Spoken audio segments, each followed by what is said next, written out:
guys, ngayon magluluto tayo ng steam fish. First, lagyan ng asin.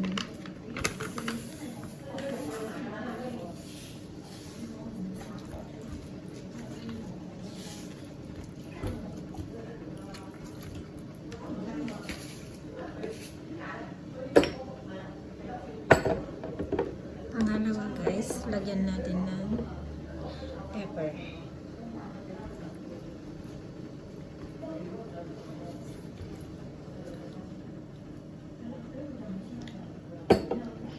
I-rub lang natin sa ganyan. Lagyan natin ng ginger. So, ito yung ginger guys.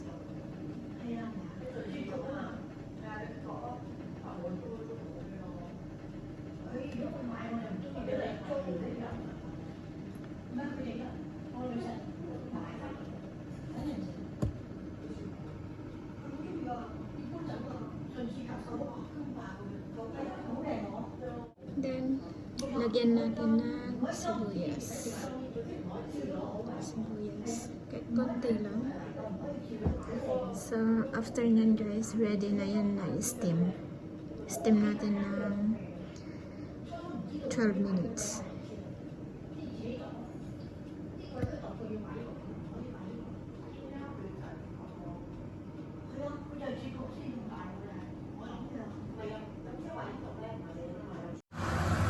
Ayan guys, ilagay na natin sa kumukulong tubig.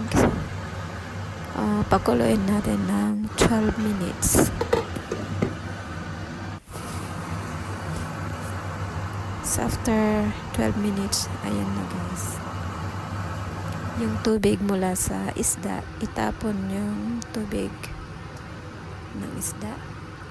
Mag-iwan lang ng konti.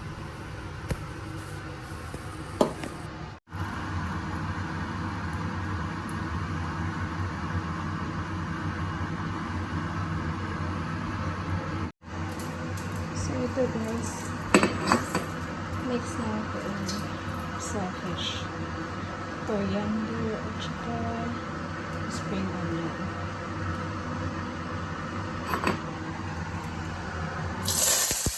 So yan guys, i-gisa natin saglit lang.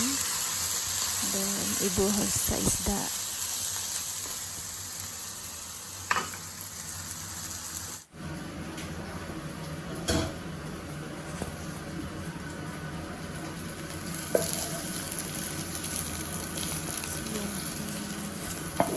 Spread natin sa isda.